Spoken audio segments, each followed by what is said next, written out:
Respondent test is in 4-part, Part 1, Part 2, Part 3, and Part 4. Now look at Part 1. Part 1. A campus radio station is going to be in action. An interviewer is interviewing a man from the university for the survey. Listen to the conversation between them and circle the best answer from A, B, or C for questions 1 to 4. You now have some time to read questions 1 to 4.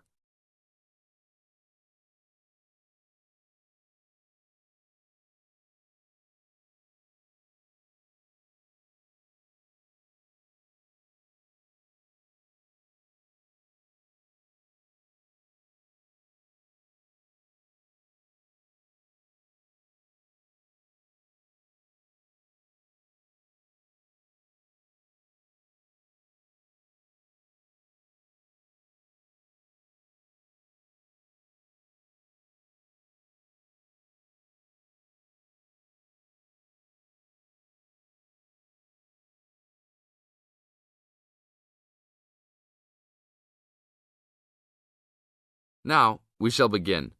You should answer the questions as you listen, because you will never hear the recording for the second time. Listen carefully and answer questions 1 to 4. Excuse me, I'm conducting a campus survey. Would you have time to answer a few questions? What's it all about?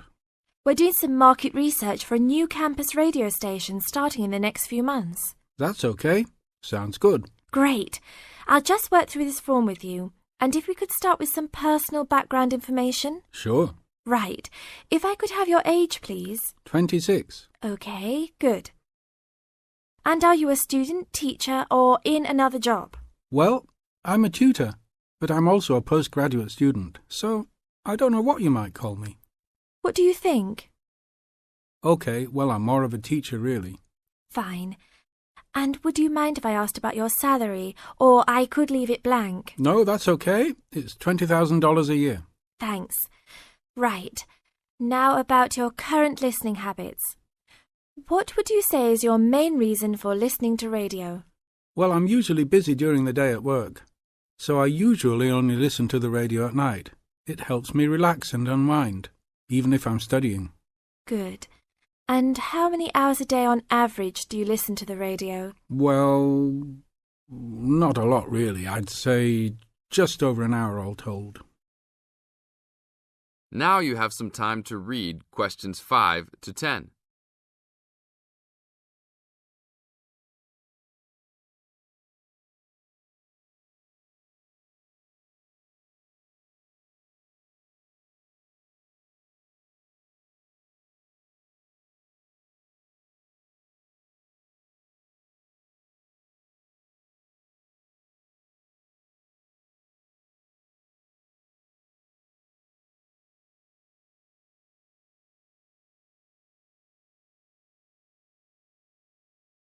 Now listen to the second part of the interview and answer questions 5 to 10. So, what are the 2 main times of the day that you listen to the radio? Well, for a little while around breakfast time, and then it tends to be later, after dinner, when I've finished any serious work I need to do. And what sort of radio programs do you like? I like the news, but I also like classical music. It helps me to relax. Fine. And turning to the new campus station, which type of programs would you prefer? I think the existing radio stations cater for my need for news. So I'd like to see programs about local information, providing a service to the campus community. And in the same vein, perhaps more for academic viewers, some lectures or relevant programs. I see. And if you had to give the new director some specific advice when they set up the station, what would you tell them? I think I'd advise them to be careful about the quality of the broadcasts. The sound system. There are a lot of radio stations, and people can change their loyalty quickly if it doesn't meet their needs. I think they should do more of these kinds of interview too, talking with existing and potential customers. Oh, I'm pleased you think it's useful. Certainly, yeah. Good. Now, this station will not be fully funded by the university, so how often do you think it is tolerable to have adverts? I think, well, out of that list I'd say every quarter of an hour. Of course, that's providing they don't last for 10 minutes each time. Oh, quite. And are you interested in attending any of the special promotions for the new station? Yes, I'd be happy to, as long as they're held on the campus or nearby. OK, I'll note that down. And finally, may we put you on our mailing list? Well, I prefer not, except for the information about the promotions you just mentioned. OK. Can I have your name and address? Of course. I have a card I can give you. Oh, great. And thanks a lot for your time, and we look forward to seeing you. Yeah, sure. Thanks. That is the end of part 1. You now have half a minute to check your answers.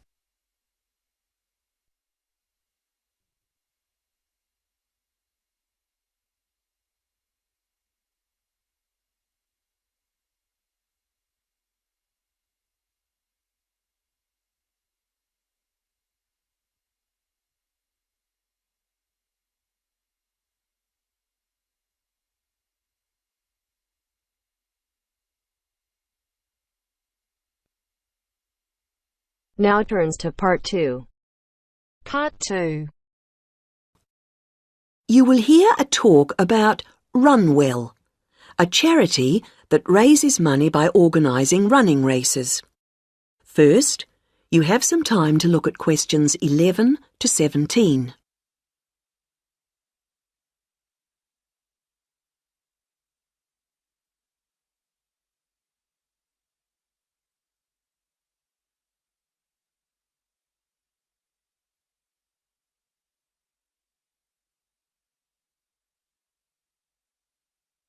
Now listen to the first part of the talk and answer questions 11 to 17. I'm very pleased to have this opportunity to tell you something about the Runwell charity and the work we do. I'll give a brief overview of what we do, and I hope you may be able to help, and then there'll be time for questions at the end. Runwell's founder, Mike Hughes, took up long-distance running in 1987, raising money by doing sponsored half marathons, and in 1992 established the charity as we know it today. By 1997, the runs were being filmed by local TV, and today they appear on national TV every year. All the funds collected by Runwell go to the hospital, with the idea that those fit enough to run use their energy to assist the provision of people who are unwell for whatever reason. Now, if you want to race, and I assume that's why many of you are here, let me explain a couple of the basics. Races are run by teams, so you need to form and register a team. What you wear to run in is up to you, and I know some teams come up with some pretty wacky ideas. We have a standard design for your numbers, which we ask you to reproduce. So you make them up according to that standard. We don't want to spend valuable funds on doing that ourselves. Now, the race is run as a kind of relay, so while you won't actually compete side by side, we do recommend that you train as a group.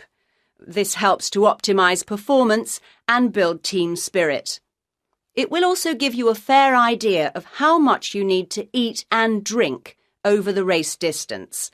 This is clearly essential for an effective performance, so please make sure you come along to the race with sufficient food and drink. Again, we don't spend money on providing that, but you do need to keep yourself going for the 20-kilometre course. The course goes through the town, then out through Highfield Park, concluding in the main square, where the applauding spectators will be ready to greet you. There are many different prizes, including oldest runner, youngest runner, team with the most sponsorship, team with the best costume. That one's donated by Zoom Fashions. The Mayor will introduce the Minister for Health, who will hand over each prize to the winners, and then the hospital president will make a short speech. Before you hear the rest of the talk, you have some time to look at questions 18 to 20.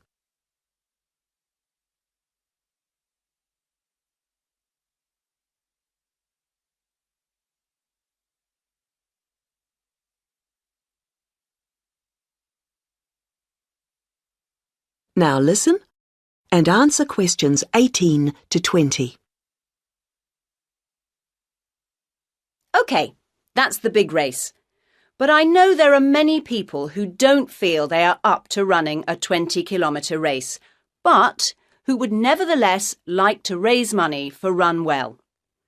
Over the years, we've had experience of many ways of trying to collect money, some very successful, others less so.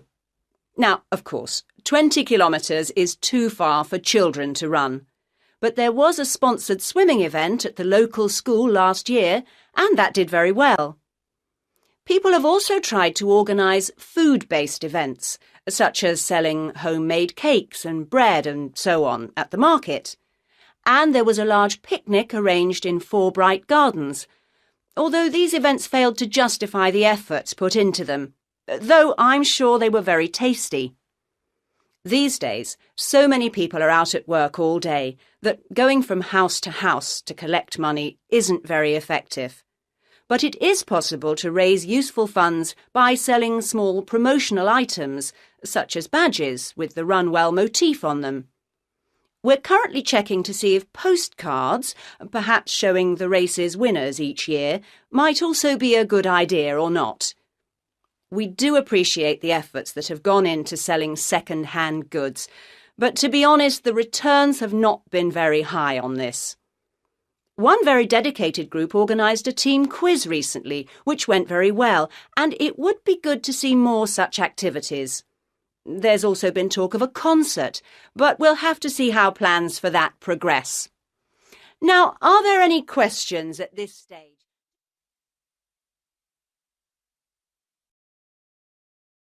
That is the end of part 2.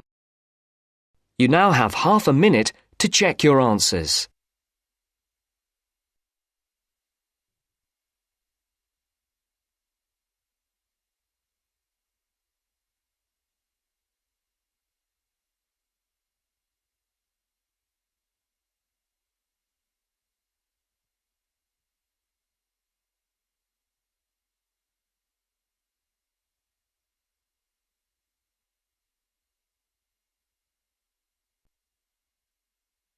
Now turns to part 3. Part 3. You are going to hear a tape recording of instructions and advice, which a woman called Martha has left for her friend John, who is coming to stay at her house and take care of it while she is away. First, you have some time to look at questions 21 to 24.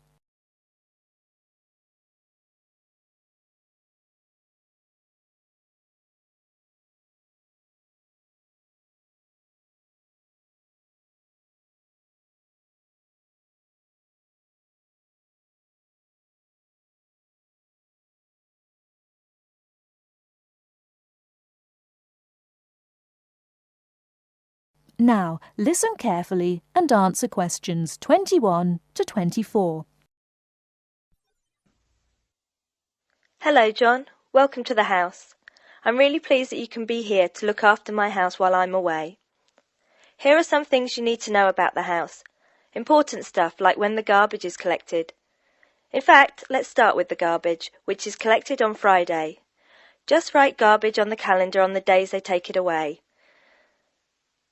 Put it out on Friday every week. That'll be Friday 22nd, Friday 29th and Friday 5th. It's a really good service. The trucks are quiet and the service is efficient. The bin will be put back outside the house empty. It's a good idea to put it away quickly. This street can be quite windy. I once watched my next-door neighbour chase her bin the whole length of the street. Every time she nearly caught up with it, it got away again. The waste paper will be collected this Tuesday. That's Tuesday 19th. There's a plastic box full of paper in the front room. Please put it out on Tuesday. The truck will come during the day. If you don't mind collecting old newspapers and other paper and putting them in the box, I'll put it out when I come home. The paper people only come monthly. I have some things to give to charity in a box in the front room. Would you put it out on Monday the 25th, please? It's a box of old clothes and some bed linen which I've collected, plus a few other bits and pieces. Be careful when you pick it up, because it's heavier than you might expect. The charity truck will come by during the day on the last Monday of the month. If you want to use the library, you'll find it on Darling Street. I've left my borrower's card near the telephone. It has a very good local reference section if you want to find out more about this city. I'm sorry to say we don't have a cleaner. Oh yes, filters. Please would you change the filters on the washing machine on the last day of the month, which is Sunday the 31st.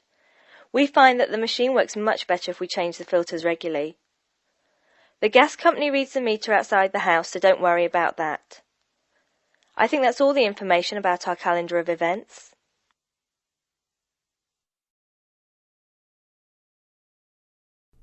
Before you hear the rest of the talk, you have some time to look at questions 25 to 30.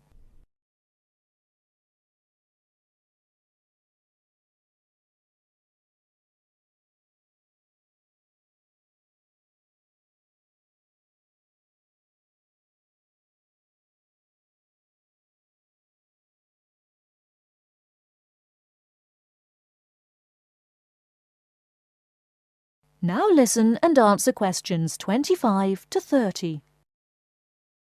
Well, John, I'm trying to think what else I should be telling you. As you know, I'm going to a conference in London. I hope to have a little time to look around. It's a great city. I do hope I manage to get to at least some of the theatres and museums. I'm looking forward to all the things I have to do at the conference too. I'm giving a paper on Tuesday the 26th, and there are a couple of really exciting events planned later in the conference programme. I hope to meet up with an old teacher of mine at the conference. She taught English literature at my old high school, and we've kept in touch through letters over the years. She teaches now at the University of Durham, and I'm really looking forward to seeing her again. By the way, I expect you're hungry after your trip. I've left a meal in the refrigerator for you. I hope you like cheese and onion pie. Would you do me a favour, please? I haven't had time to cancel an appointment. It was made a long time ago, and I forgot about it until this morning. It's with my dentist for a check-up on Thursday the 28th. Could you please call the dentist on 816-2525 and cancel the appointment for me? Thanks a lot, John. One last thing. When you leave the house, make sure the windows and doors are shut, and set the burglar alarm. The alarm code number is 9120, enter. Have fun. I'll see you when I get back. This is your friend Martha saying goodbye. That is the end of part 3. You now have half a minute to check your answers.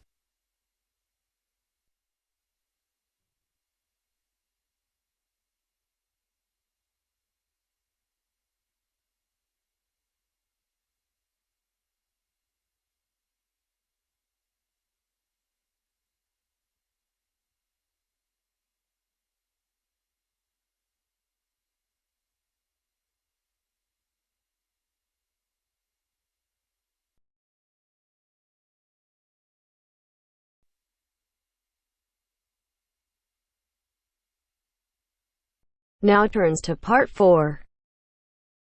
Part 4. You will hear an expert on birds talking about sparrows, one of the most common bird species in urban and suburban environments around the world. The expert discusses some possible causes for their declining numbers. First, you will have half a minute to look at questions 31 to 40.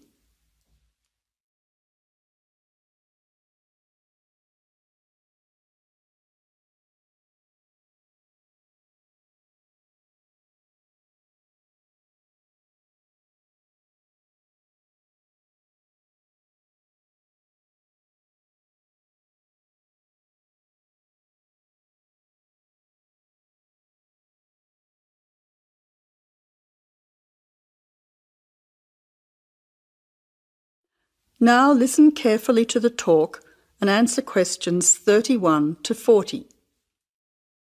Some people dislike sparrows and see them as annoying pests in their neighbourhood.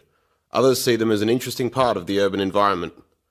Love them or hate them, it could be that the familiar scene of these birds flying, hopping and chirping in our city streets will soon become a thing of the past. Until recently, there were so many sparrows around that people tried all kinds of methods to get rid of them. But it now seems that many people are starting to worry about the declining numbers of sparrows in many cities around the world. Over the past 20 or 30 years, sparrows have been disappearing throughout many parts of the world.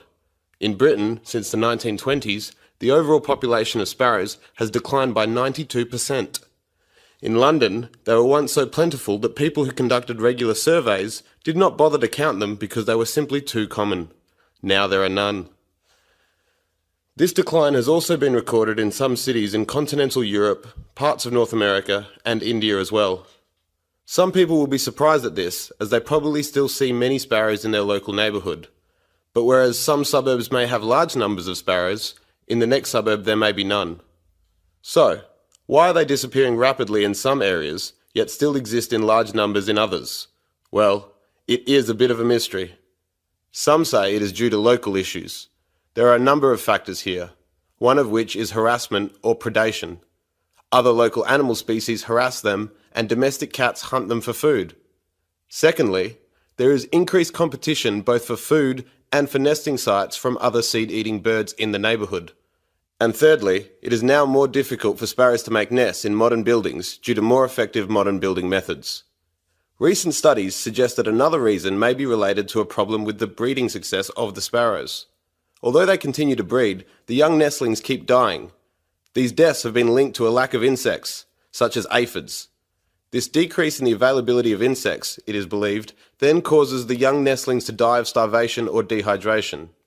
It seems that there is a growing worldwide shortage of insects, and our modern urban lifestyle with the increasing use of motor vehicles is being blamed for it.